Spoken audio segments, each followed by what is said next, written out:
Agora tem entrevista exclusiva aqui no Correio Debate, o secretário de Proteção Global do governo Bolsonaro, o paraibano Sérgio Queiroz, conversou com a nossa equipe aqui em João Pessoa, antes de embarcar para um evento internacional.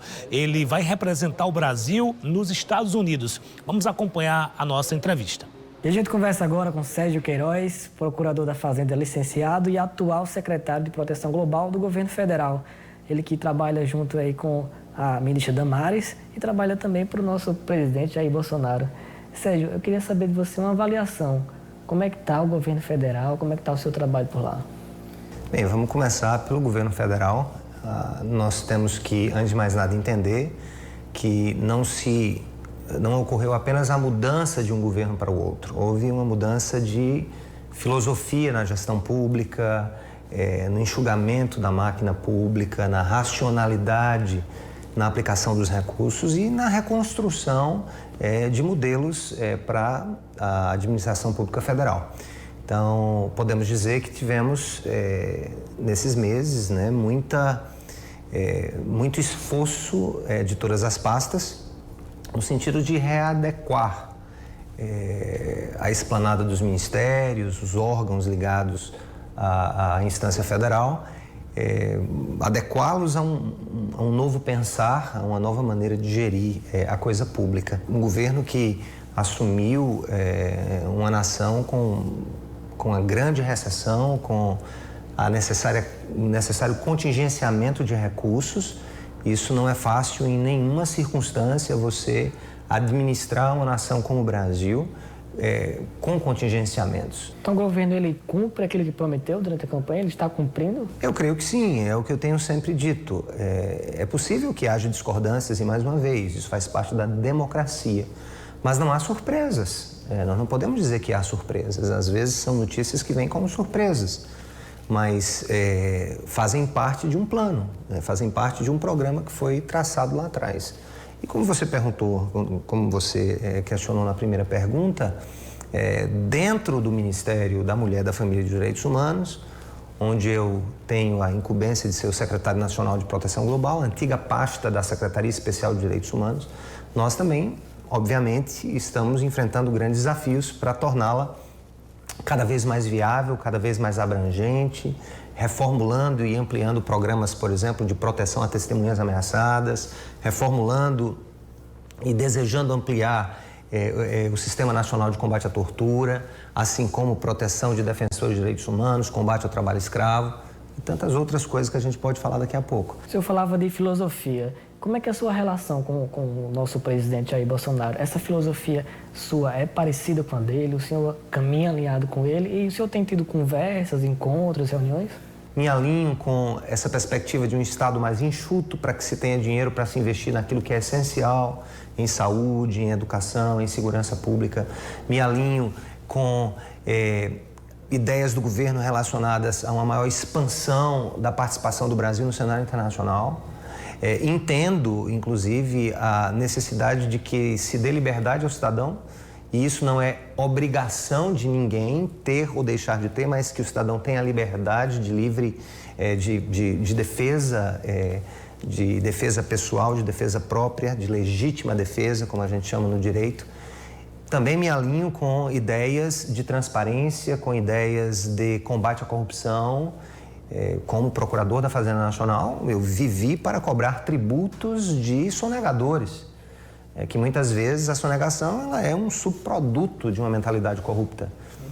Então, nesse sentido, tenho alinhamentos com o governo e, obviamente, tenho alguns pensamentos que são mais sociais, que eu tento adequar tanto na minha função como na minha função como alguém que gosta muito de filantropia. Mas nisso não vejo que haja divergências de pensamento. O senhor fala em corrupção, eu lembro de uma declaração que o senhor deu que um dos grandes males do Brasil e também uma grande violação aos direitos humanos, que é sua pasta, é a corrupção. O que é que o senhor pessoalmente tem feito na sua pasta para combater esse mal? Não é apenas prender aqueles que são culpados, não é apenas tentar a nação, o Estado ser indenizado ou receber aquilo que lhe foi tirado, mas é levar para a sociedade que a corrupção, se serve de modelo na sociedade, ela vai afetar a todos nós, especialmente nos chamados direitos sociais. Então, o seu trabalho seria um trabalho de conscientização? Conscientização, educação, o que é muito comum essa expressão, to raise awareness, que é a ideia de levantar a consciência social sobre a corrupção como efeito bumerangue. Ou seja, algo que não é considerado devidamente como um mal para toda a sociedade, aquilo vai nos atingir lá na frente. Então, a ideia da Secretaria é exatamente trabalhar com programas educacionais. Temos tido conversas com o ministro da Educação, temos tido conversa com o Itamaraty, temos tido conversa com alguns interlocutores de outras pastas, e talvez o foco principal da nossa Secretaria, além, é óbvio, dos programas de proteção de testemunhas ameaçadas, defensores de direitos humanos, combate à tortura, trabalho escravo, trabalhar com populações de rua, trabalhar no apoio à ressocialização de dependentes químicos, mas também trabalhar especialmente com a pauta educação para direitos humanos. Eu queria trazer à tona o assunto ainda de corrupção com essas conversas vazadas dos integrantes da Lava Jato, essas conversas atribuídas, né, esses integrantes da Lava Jato. Como é que o senhor vê? Parece que a população ela perdeu um pouco de esperança nesse combate à corrupção. E como é que o senhor analisa isso? Porque as redes sociais estão debatendo isso a todo momento. Na sua opinião, como uma pessoa também jurídica, né? O que o senhor acha que foi natural, aquelas conversas? Você acha que atrapalha no combate à corrupção uns vazamentos como esse? Você acha irresponsável esse tipo de... A primeira coisa que eu falaria sobre o episódio específico da Lava Jato é que não se tem, antes de mais nada, consciência do que é que foi realmente vazado. Se aquilo existiu na intensidade que se disse, se aquilo aconteceu da maneira e com os contornos que se disse. Em segundo, sob o ponto de vista das conversações. No direito não há nenhum impedimento em que um advogado tente convencer um juiz, tente conversar com um juiz sobre algum fato. Há despachos que acontecem entre um advogado privado e um magistrado, entre um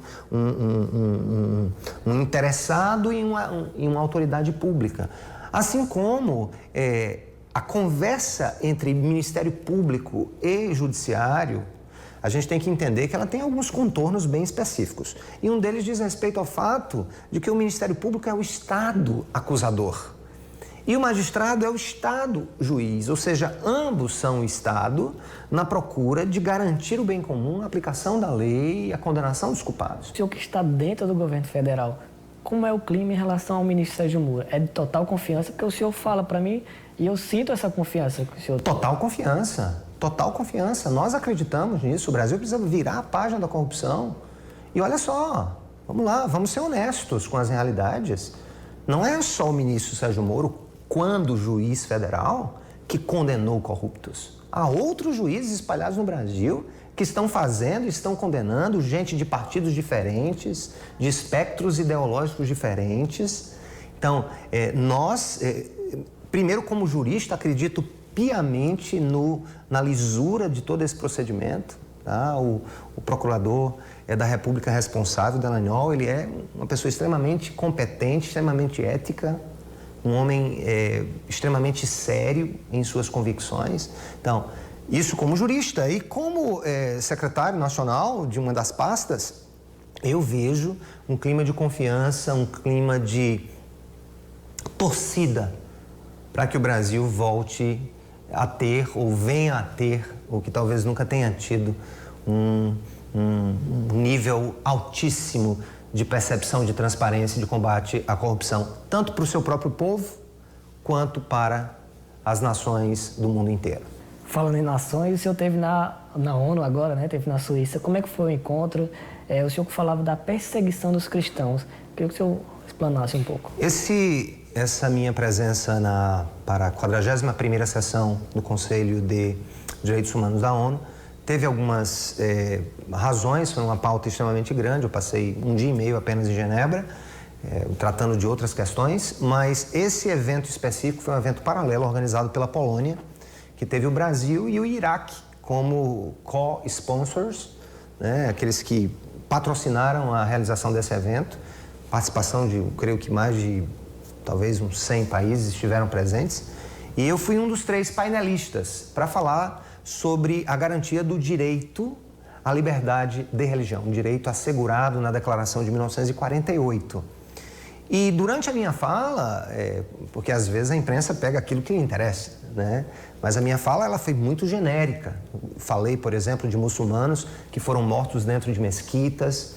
Falei de judeus que tiveram túmulos violados e a suástica colada neles. Defender, inclusive, o direito de não crer, né? O direito de não crer, o direito dos ateus não crerem e por isso não serem absolutamente violados ou estigmatizados. E dentro do quadro, eu tinha acabado de ler uma reportagem de um report, de um relatório do governo britânico, tá? E tinha sido trazido à tona a realidade de que hoje a religião mais perseguida no mundo, eu não quis falar do Brasil, em níveis internacionais, a gente que tem sido morta, expropriada, expulsa de suas casas, sendo obrigada a mudar, ir para fronteiras, viver como refugiados. Por incrível que pareça, no cenário brasileiro, na América Latina, para quem é da América Latina, os cristãos são a religião mais perseguida no mundo. Não é o caso do Brasil. Sua pasta de direitos humanos, né, onde o senhor atua, seu secretariado, é um termo, direitos humanos, que gera polêmica às vezes, né? As pessoas dizem que direitos humanos é para uma parte da população, que até dizem assim, os direitos humanos é para fulano, mas não é para cicrano. O senhor luta para mudar essa visão de direitos humanos que a população tem e às vezes é até um pouco preconceituosa com esse termo? Criou-se uma ideia equivocada de que a pauta de direitos humanos é uma pauta de esquerda. Quando a Declaração de 48 foi composta lá no pós-Segunda Guerra Mundial, o que nós temos ali é o quê? Países de vários vieses reunidos. Imagine só, estava lá a União Soviética, estava lá sentado os Estados Unidos, a Índia, estavam lá países árabes. E eles sentaram em torno de uma mesa e concordaram, na liderança de Eleanor Roosevelt, que era representante dos Estados Unidos, concordaram em uma declaração de direitos que fosse o mínimo exigível para o ser humano viver e florescer em sociedade. Nós vamos ter um conservador disputando a prefeitura de João Pessoa? Eu ouvi alguma coisa sobre isso, mas confesso que se esse conservador que vai eventualmente concorrer, eu não me vejo no lugar dessa pessoa. Isso não está nos meus planos. Eu entendo que a posição que eu ocupo hoje é uma posição que me permitirá fazer coisas muito importantes para o futuro do Brasil. Antes de ser jurista, eu sou engenheiro também, eu fiz engenharia civil e os engenheiros vão me entender. Para que a gente faça grandes prédios, grandes edifícios, a gente tem que fazer grandes, robustas e seguras fundações. Mas ninguém valoriza uma fundação. Ninguém passa num prédio e diz, poxa, que prédio lindo, ele tem não sei quantas estacas, né? Ele tem uma sapata de tantos metros cúbicos. Ninguém valoriza isso. Então, eu me vejo hoje em uma situação de estabelecer novos fundamentos, que certamente para o futuro coisas importantes para o Brasil acontecerão. Primeiro de tudo, se Deus quiser, entendo como cristão que estou lá como uma missão de Deus, até quando Ele quiser que eu esteja lá, se mais um mês, se até o final do governo.